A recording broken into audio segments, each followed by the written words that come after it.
রাধে রাধে, নিতাই গৌর প্রমানন্দে, হরি বল হরি বল। তো আজকের একটি মহা দ্বাদশী যুক্ত বামন দ্বাদশী, অর্থাৎ ভগবানের যে 24টা অবতার আমরা জানি, তার মধ্যে আরও একটা অবতার হলো বামন অবতার। ছোট্ট বালক রূপে বামন ব্রাহ্মণ রূপে সেজেছিলেন, যার জন্য যে বলি মহারাজকে উদ্ধার করার জন্য বা বলি মহারাজের সঙ্গে লীলা করার জন্য তিনি বামন অবতার রূপে এসেছিলেন।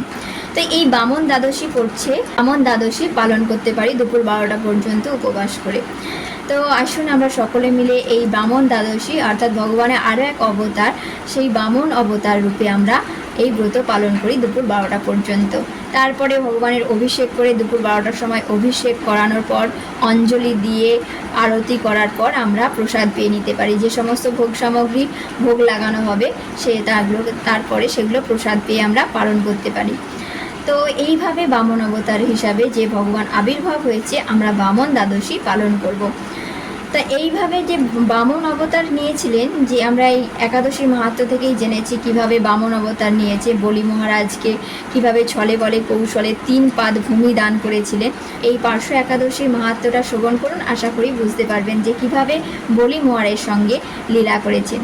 তা আসুন আমরা সকলে মিলে এই ব্রত পালন করি, ভগবানকে ভালোবাসার জন্য, ভগবানের কৃপা লাভের জন্য, ভগবানকে যাতে আরও বেশি বেশি করে ভগবানের সেবা করতে পারি, সেই জন্য আমরা ব্রত পালন করব। নিতাই গৌর হরি বল।